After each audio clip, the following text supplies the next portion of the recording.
স্ত্রীকে কেন ভালো লাগে না পুরুষের? সকল পুরুষের এই বিষয়টি জানা প্রয়োজন। আর এই বিষয়টি জেনে আপনি আপনার স্ত্রীকে অনেক ভালোবাসবেন। আমার স্ত্রী দেখতে সুন্দর, তবু কেন জানি না তাকে এখন আর ভালো লাগে না। আমাদের বিয়ে হয়েছে 8 বছর হলো। 5 বছর বয়সী একটা মেয়ে সন্তান রয়েছে। অফিস থেকে বেরিয়ে বন্ধুদের সাথে আড্ডা দিতে চলে যাই রাত করে, কারণ বাসায় যেতে ইচ্ছে করে না। অথচ বিয়ের শুরুর দিকে শুধুমাত্র স্ত্রীর টানে অফিস থেকে বেরিয়ে ছুটতাম বাসার দিকে। অফিস না থাকলে সারাদিন বাসায় থাকতাম, ওপেনে ঘুরতে যেতাম, খেতে যেতাম। কি যে ভালো লাগতো স্ত্রীকে তখন, আর এখন ওর দিকে তাকাতে ইচ্ছে করে না, কথা বলতে ইচ্ছে করে না। ও আশেপাশে থাকলে বিরক্ত লাগে। বাইরে থাকা অবস্থায় ওর ফোন এলে ধরি না, মেসেজ পাঠালে দেখি না। আর বাসায় থাকা অবস্থায় ও কিছু বলে অনাগ্রহের সাথে হা করে চুপ করে থাকি। আর রাতে যদি ও কাছে আসতে চাই, আমি দূর ভাষায় বলি, জ্বালাতন করো না, সারাদিন অফিস করে ক্লান্ত হয়ে আছি, ঘুমাতে দাও। আসলে ক্লান্তি ক্লান্তি কিছুই না, স্ত্রীকে ভালো লাগে না, এটাই মূল কথা। কেন এমন হচ্ছে তা বুঝতে পারি না। এই সমস্যা একা আমার হচ্ছে তা নয়, আমি আরো অনেক পুরুষের মধ্যে এই সমস্যা দেখেছি। তাদের কেউ কেউ স্ত্রীর প্রতি আগ্রহ হারিয়ে পরকীয়া করছে।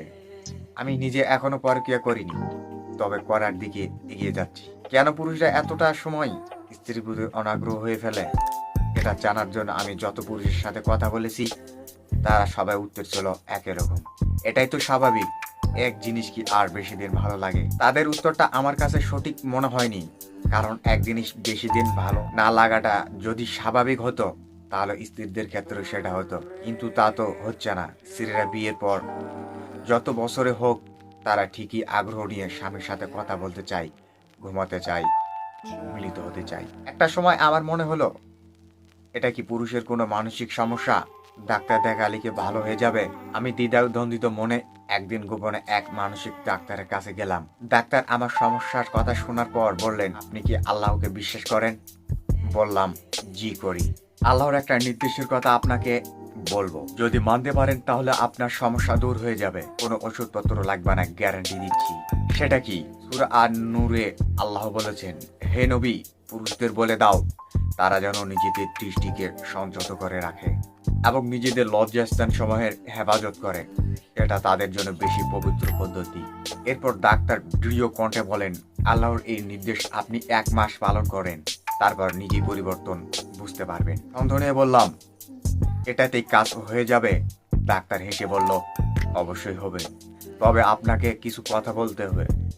তবে আপনাকে কথা দিতে হবে, আল্লাহর এই নির্দেশ আপনি নিখুঁতভাবে পালন করবেন, কোনো ফাঁকি দেবেন না। কথা দিলাম, ফাঁকি দেব না, নিখুঁতভাবে পালন করব। শেষে ডাক্তার বললেন, 1 মাস পর আমার কাছে আসবেন।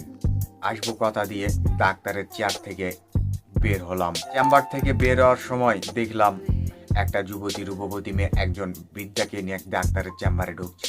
মেয়েটাতে দুর্দান্ত আকর্ষণীয়। আমি লোলুপ দৃষ্টিতে মেয়েটার পুরো অঙ্গের দিকে তাকাতে গিয়ে আচমকা মনে পড়ে গেল আল্লাহর নির্দেশের কথা। আমি সঙ্গে সঙ্গে চোখ সরিয়ে নিলাম এবং মাথা নিচু করে হেঁটে চলে গেলাম। এরপর পথে ঘাটে যদি কোনো মেয়ের দিকে চোখ পড়তো, তবে চোখ সরিয়ে নিতাম, দৃষ্টি নত করে হাঁটতাম। এভাবে 2 দিন যাওয়ার পর অনুভব করলাম নারী শরীর দেখার জন্য ভেতরের অস্থিরতা তৈরি হয়েছে, কিন্তু তখনও স্ত্রীর টান বোধ করিনি। অস্থিরতা দূর করার জন্য মোবাইল হাতে নিলাম এবং পর্ণ দেখার সিদ্ধান্ত নিলাম। তারপর হস্তমৈথুন করে নিজের শরীর শীতল করব। গুগলে পর্ণ ওয়েবসাইটের নাম লিখে সার্চ করার মুহূর্তে আল্লাহর নির্দেশের কথা মনে পড়ে গেল। সাথে সাথে সিদ্ধান্ত পরিবর্তন করলাম এবং মোবাইল রেখে দিলাম। এর পরের দিনের কথা বলি।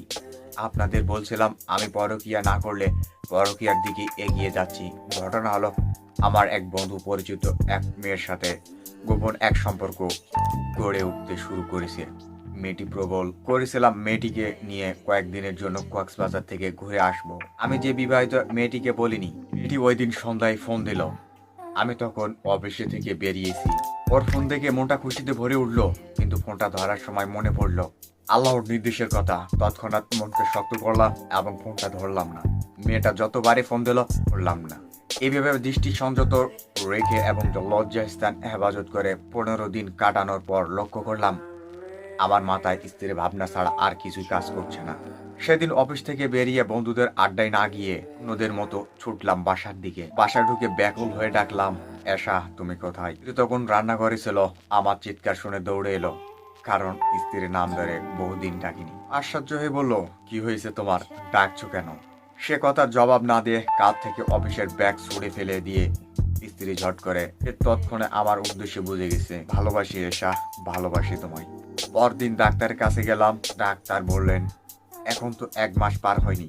এসে বললাম, সমস্যা দূর হয়ে গেছে। আমি এখন বুঝতে পারছি কেন পুরুষ স্ত্রীর প্রতি আগ্রহ হারিয়ে ফেলে। অতীতের ভুল আর কখনো করব না। ডাক্তার বললেন, স্বাগতম আপনাকে, আপনার সংসারের জন্য আন্তরিক শুভকামনা রইল। ডাক্তারের চেম্বার থেকে বেরিয়ে আকাশের দিকে তাকিয়ে পিয়াল গলায় বললাম, ধন্যবাদ আল্লাহ, আপনাকে অনেক ধন্যবাদ। আমার মনে হয় এই সমস্যা শুধু আমার না, আমাদের দেশের প্রায় 90% পুরুষের হয়। আমার লাইফেরটা শেয়ার করলাম। আপনাদের কারো লাইফে যদি এমন কিছু হয়ে থাকে তাহলে অবশ্যই কমেন্টে জানাতে পারেন। আর ভিডিওটি আজ এই পর্যন্তই। ভিডিওটি ভালো লাগলে একটা লাইক করতে পারেন, বন্ধুদের মধ্যে শেয়ার করতে পারেন। ভালো থাকেন, সুস্থ থাকেন, আল্লাহ হাফিজ।